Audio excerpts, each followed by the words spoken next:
These days, most people think that using cell phones or computers is the primary tool for catching scammers. But this is not entirely true for two simple reasons. First, all experienced cheaters know how not to leave electronic evidence on such items. And second, the average husband or wife usually doesn't suspect their spouse of cheating, which means they have no reason to look for non-existent evidence. I know this for a fact because I myself was one of those somewhat naive cuckolds who thought my beautiful wife Lisa would never cheat on me. But the brutal truth is that I was completely wrong and must have been living with some kind of blinders on my head because I never saw or suspected the slightest indication that there were such problems in our marriage. I am Bo Eklund, a 39-year-old guy from Scandinavia working in planning and administration for a leading local construction company in our area. Lisa is 37 years old and works in the accounting department at an engineering plant. We married 13 years ago and have a 9-year-old son and a 7-year-old daughter. Until that awful Friday when a simple coincidence turned everything into a complete mess. I, silly dummy, thought Lisa and I had a good marriage. My problem started the previous Saturday when I had to spend a few hours at work fixing some urgent problems, and I took the whole of the following Friday off as compensation for the overtime. Of course, Lisa gave me a long to-do list to keep me busy that day, but after the kids left for school, I skipped her list and decided I'd better clean the house since we had two families over for dinner that night. After vacuuming the living room, I decided to clean the mirrors in my cocktail cabinet to make a good impression on our friends that evening. It usually held 8 bottles of malt whiskey from different distillers in Scotland and 6 crystal whiskey glasses. Much to my surprise, I saw that one of the glasses was used, whereas the day before yesterday, when I replaced a burned-out light bulb in it, it was not. It was a mystery because I never left dirty glasses in that cabinet, so it was obvious that someone must have been in my house drinking my whiskey yesterday. Lisa and I left at the same time in the morning, and I was home before her, so someone must have been drinking whiskey in the afternoon when we were both at work. But no one breaks into a house to drink a glass of whiskey, so there had to be some other explanation. First, I checked the doors, windows, and locks for signs of forced entry, then all our valuables. But nothing strange was visible, and nothing was missing. My next thought was that Lisa had been home for a short time and had been delayed with someone. But it was odd that she hadn't told me about it, unless, of course, I wasn't supposed to know anything about it. The thought of shouldn't have known struck me like lightning, and I went to the bedroom to look for clues, but found nothing there. The next step was to search the spare room, where I was surprised to find that the pillow and sheets on the bed were slightly used. This was very strange, for it had been many months since Lisa's sister had spent 2 nights here.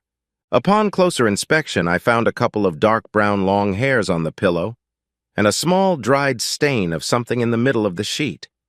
I replaced the used sheet and pillowcase, cut the stain out of the used sheet, and threw the rest of the sheet into a garbage bag.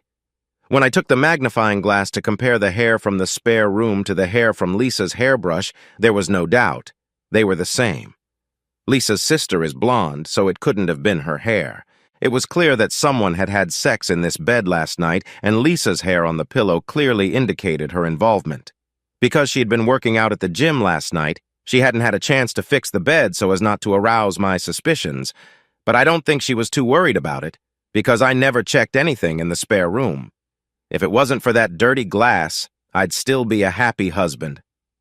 Lisa never left a dirty glass in that place. Therefore, it was obvious that the lover had taken the whiskey without her knowledge while he was waiting for Lisa. Of course, there was no way I could pretend it was business as usual and have dinner with our friends. So I made 2 phone calls to very surprised friends, canceling the dinner. After that, I wrote a message to Lisa and left it on the kitchen table. Lisa, due to our very serious problem, I have canceled dinner with our friends and will be away for a while. Bo. Nothing much about the problem, or where I was going, or for how long. But Lisa wasn't stupid and could get some clue, at least when she found a clean sheet on the bed in the spare room. So I booked a room at a popular hotel on the Baltic coast, packed my suitcase with my clothes and laptop, put it in the car, locked the house, disconnected my cell phone, and left. At the hotel, I spent some time in the gym and pool before having dinner and spending a few hours in the bar. I turned my phone on only to download Lisa's voice and text messages. She sent me 4 voice messages and 2 text messages asking me to contact her as soon as possible. Not a word about her being sorry or pretending to understand why I left, so I had no reason to call her back. We spent most of the day on Saturday at the hotel gym and spa. After dinner, a few hours were spent at the bar, but I wasn't in the mood to have sex with a rather pretty lady who was clearly working and had made her proposal for business reasons. Sunday, around 6 o'clock in the evening, I was home again. As I entered the house, Lisa screamed, "Where the hell have you been?" as soon as she saw me. "Who is he?" I replied without raising my voice. "Who's what?" she shouted back. "The goddamn freak you brought into this house on Thursday for drinking my whiskey and sleeping with you in the spare bedroom." Now she calmed down and asked, "How can you imagine such nonsense?" "He left a dirty glass in my whiskey cabinet and his footprints on the sheet in our spare bedroom, and you left your hair on the pillow. If you refuse to tell me, I'll get the prime suspects to take a DNA test one way or another. So you'd better tell me now who he is to save some of your innocent co-workers from great humiliation." "You can't demand that innocent people give you samples of their DNA and think they'll agree to do it," she said. "I can't, but I'm sure some of my friends can, and all the innocent guys would be happy to cooperate with my friends rather than resist their friend request. It is your problem what happens to the deceiver if he proves so foolish as to disobey." Now her face turned ash gray and she cried out, "Oh, Lord! You can't let these bullies harass innocent people!" "Like I said, it's up to you. Some of my friends from a childhood spent in one of the worst neighborhoods in our city used to spend half their time behind bars. And they didn't care much, because to them it was much better than being unemployed on the outside. Lisa knew it would be a trifle for them to do me this small favor. She said, "It was just an innocent one-time affair with Jerry Harrison that will never happen again. Please forgive me, let me explain, and you don't need to overreact." "There's no reason to overreact. The only thing I'm going to do is strangle that damn asshole." She yelled at me to stop and come back, and I got out, got my car, and drove off. It took me about 10 minutes to get to Jerry's house, but Lisa had already called him, warning him of my intentions.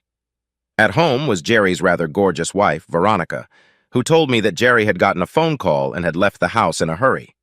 When I told her the reason for my visit, she replied, "Thank you for the helpful information, and if you have any proof, Jerry will be out of this house tomorrow, and there will be no problem with that because this house is my private property." Lisa has admitted what she and Jerry did. I even have DNA from the spot on the sheet. Just give me something with Jerry's DNA on it, and I'll send it off to be analyzed. "I'm sure it was Lisa's call that made him run away to escape my wrath," I replied. Veronica gave me a used handkerchief from the laundry basket and told me it belonged to Jerry. She even promised to keep me informed about what happened between her and Jerry. The next day, Monday, I went to the courthouse clerk's office to get the divorce papers, filled out all the necessary information, signed them, and asked Lisa to sign them. But she refused to do so and started crying hysterically. Later that evening, I got a call from Veronica. She told me that Jerry had been kicked out of her house after he confessed to cheating. Her well-built co-worker had moved in with her so that Jerry couldn't resort to any tricks or attempts to get back in. Lisa was not at all pleased when I told her that Jerry was a free man and she could join him the next day if she wanted. Instead, she started crying again and begged me to forgive her for what she called very regretful one-time stupidity. I started thinking about it, but before I forgave her, I wanted to clear up some issues. So I went for a long walk to think through my concerns. During the walk, Veronica called me and asked if I could do her a favor, which seemed strange to me but was obviously very important to her. 2 days later, I received a very interesting call and an audio file on my smartphone that made me set aside all intentions of getting back together with Lisa in the future. In the audio file, Jerry Harrison admitted that he had slept with Lisa Eklund about 6 times in different places, but last Thursday was the first time at her house. The first time was at a Christmas party at their work. The second time was at a seminar when Joel Nielsen joined them and had a threesome all night. After that, it was just Lisa and him in different places. when Jerry was told he could stay at his current job, but his wife wanted him to live in a neighboring town 35 kilometers away. He agreed. My friends told me that it took no more than a few seconds with a stun gun to get Jerry to cooperate on everything proposed. First, I called Veronica with the news of her longtime cheating spouse. After that, it was Lisa's turn to hear Jerry's confession. That got her to sign the divorce papers without any unnecessary arguments or explanations as to why she did what she did. Although divorce was going to be a living hell in which our innocent children would suffer, I couldn't find any other alternatives. It didn't matter how much I loved and continue to love Lisa. Her years of cheating and lying were too much of a burden for me to bear. Epilogue. 6 months later, I still felt like a pile of shit and my life was still a mess. I bought our house back from Lisa by taking out a new loan from the bank. That, and paying all those expenses with one paycheck, had a terrible effect on my economy. Even though almost all of the people involved in Lisa's cheating have lost in one way or another, I still feel like a major loser. Jerry did as he was told and bought a cheap house in a neighboring town where he lives with a divorced woman he met on some website. He still blames Lisa for his downfall. Although they still work at their former jobs, they have ended their relationship and barely speak to each other. Even Joel Nielsen is a miserable loser, even though he's still married. But after I told his wife about his threesome with Lisa and Jerry, she gave him a simple choice: back off or accept the new terms. He agreed and is now a laughingstock whose wife sleeps with her boss at least one night a week, usually in his apartment, but sometimes even in Joel's bed. It is said that Joel often sleeps in a spare room or in a cheap hotel. Joel's wife even got a promotion at her job and a company car, so she's a winner who doesn't get laid for nothing. Even Jerry's ex-wife, Veronica, is a winner because this handsome co-worker never left her house, and I'm even invited to their wedding. Veronica says she got me a great date to her wedding, but I don't expect it to be anything serious. Veronica was the one who wanted to get rid of Jerry in our town and asked me if I could find a way to convince him to move. I did, and she paid my friends very well for this favor, who also gave me some very useful information about Lisa and Jerry. Lisa ended up living with Tony Holm in his one-bedroom apartment. Thus, she was not able to see our children every other week as had been agreed to in our joint custody agreement. Tony is a divorced, extremely jealous wife-beater, so I and several of Lisa's friends warned her about him, but she didn't listen to us. Nothing happened until Lisa got her money from our house and refused to give it to Tony. He was about to finish buying a new BMW. He got very angry and made the grave mistake of brutally beating Lisa in front of our children. Even though I left Lisa because of her infidelity, she is still the mother of my children, so anyone who has the stupidity to hurt her will not go unpunished. It was for this reason that Tony was taken to the hospital with a broken collarbone and leg, as well as an injured knee, and then he returned in a wheelchair that would serve him well for weeks into the future. While her tormentor was in the hospital, Lisa moved out of his apartment and bought her own in a much better neighborhood. Although she and I are far from friends, we at least talk about our kids now, and I'm sure she's telling the truth when she says she regrets the hell out of her cheating. What really surprised me was how quickly Veronica and Joel Nielsen's wives got new boyfriends. I believe Lisa was not the only cheating wife in this story. One of my best friends is convinced that Jerry and Joel screwed Lisa as some sort of revenge because they suspected their own wives of cheating. Who knows? If he's right, I'm the only innocent victim among all the adults involved in this story. How fair is that?